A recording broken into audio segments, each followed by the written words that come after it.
સુરત શહેરના વૈશ્વ વિસ્તારમાં મોડી રાત્રે દારૂના નશામાં કાર ચાલકે ભયાનક અકસ્માત સર્જ્યો હતો। ફૂલ સ્પીડમાં આવતી કારે રસ્તા પર પાણીપુરીની લારી અને બે ટુ વ્હીલરને અડફેટે લેતા અફરાતફરી મચી ગઈ હતી। સુરત વેસુમાં મોડી રાત્રે દારૂના નશામાં કાર ચાલકે ભયાનક અકસ્માત સર્જ્યો હતો। ફૂલ સ્પીડમાં આવતી કારે રસ્તા ઉપર પાણીપુરીની લારી અને બે ટુ વ્હીલરને અડફેટે લેતા અફરાતફરી મચી ગઈ હતી। આ અકસ્માતમાં બે મહિલા સહિત 5 લોકોને ગંભીર ઈજા થઈ હતી। જોકે પોલીસે 3ને ઈજા થયાનું જણાવ્યું હતું।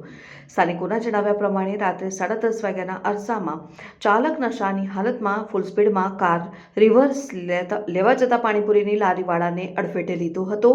ત્યાંથી ભાગી જતા સામેથી આવતા બુલેટ અને મોપેડને ટક્કર મારી બીજી કાર સાથે ભટકાઈ દીધી હતી અને કારમાં સવાર બેમાંથી એક યુવક મિત્રની બાઇક પર ભાગી ગયો હતો, જ્યારે ચાલકને લોકોએ પકડી પાડ્યો હતો। કારમાંથી દારૂની અડધી પડેલી બોટલ અને એક બેગ પોલીસે કબજે કરી છે। ઈજાગ્રસ્તોને ખાનગી હોસ્પિટલમાં ખસેડાયા છે, જેમાં પાણીપુરીની લારી ચલાવતા યુવક અને બે મહિલાને વધુ ઈજા થઈ છે। વેસુ પીઆઈ સહિતનો સ્ટાફ ઘટનાસ્થળે દોડી આવ્યો હતો। પોલીસે ફરાર થયેલા યુવકની શોધખોળ શરૂ કરી નશાખોર ચાલક વિરુદ્ધ ગુનો નોંધવાની તજવીજ શરૂ કરી છે।